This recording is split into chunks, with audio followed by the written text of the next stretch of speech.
For today's video ay magluluto tayo ng tortang talong sa ceramic na lutuan. Ayan.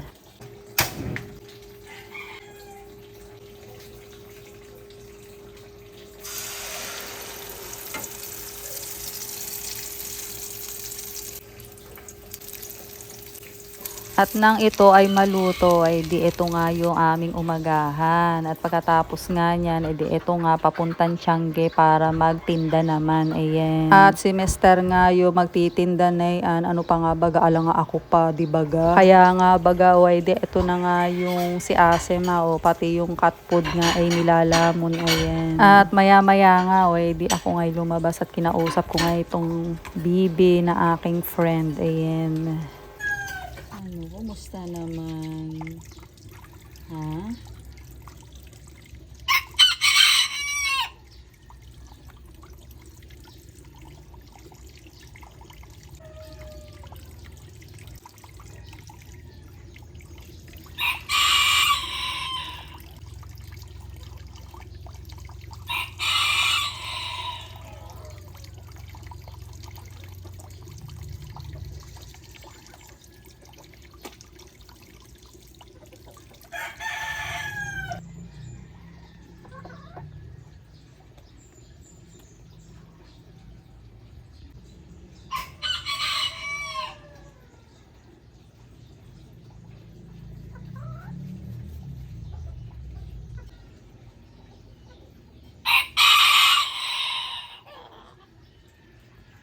At maya maya nga, di eto nga ako nga ay nag-almusal na. Ayan, tortang talong. At pagkatapos nga niyan, di nagtimpla naman ng kape. Dahil sa araw na ito ay ako nga ay magpapagupit. Ayan, dahil sa sobrang init. At bago nga yun ay ako muna ay nagsaing bago umalis. Ayan. At dito nga ay tinapos ko nga muna yung mga taskingin para pag uwi iba naman ang aking gagawin. Ayan. At pagkatapos nga niyan, di maya maya ako nga ay nagready na rito para pumunta nga sa Kalayaan kung saan ako ay magpapagupit na. Ayan. At dito nga ay medyo nagkukuli pa ako kung ako magpapagupit o hindi na. Dahil sa mabanas nga at napakainit ng panahon kailangan na talaga magpagupit. Ayan. Bukod sa malakas na siya shampoo di kahirap pang patuyuin dahil nga sa sobrang haba na nga at sobrang kapal. Ayun. So, kailangan na talaga magpagupit. Ayan. So, dito nga ay aking munang pinuyod para sa biyahe hindi naman nakakahiya sa tabi na lilipad-lipad ang buhok. Ayan.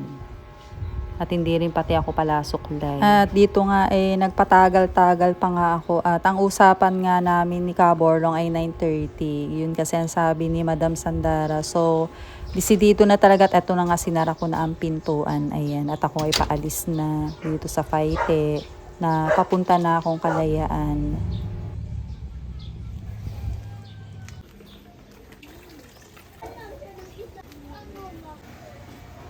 Dito nga hindi ko malaman kung ako excited ba or nagkukuli talaga. Ayan.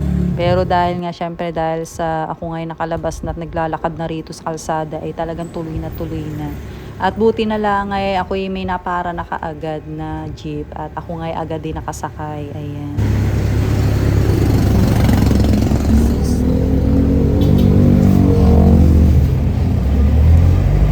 Nagisuyo nga po. Salamat po. Ang halaga ng pamasahe mula dito sa Paite hanggang sa Kalayaan ay 15 pesos lamang. Ayan.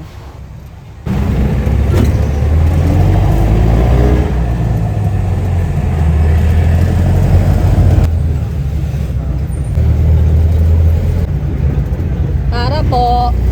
Para po. Para.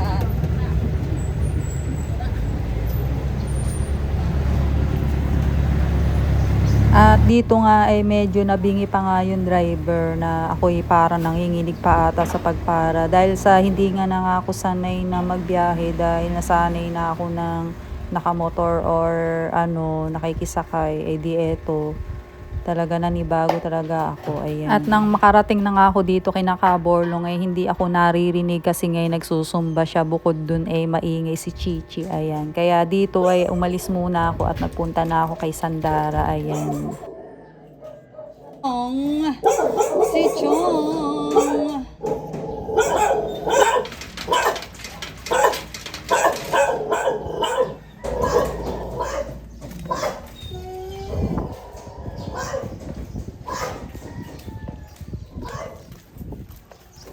At dito lang naman si Madam Sandara, malapit lang kay Kaborlong, ayan. At nandito na nga ako kung saan ako ay magpapagupit, ayan.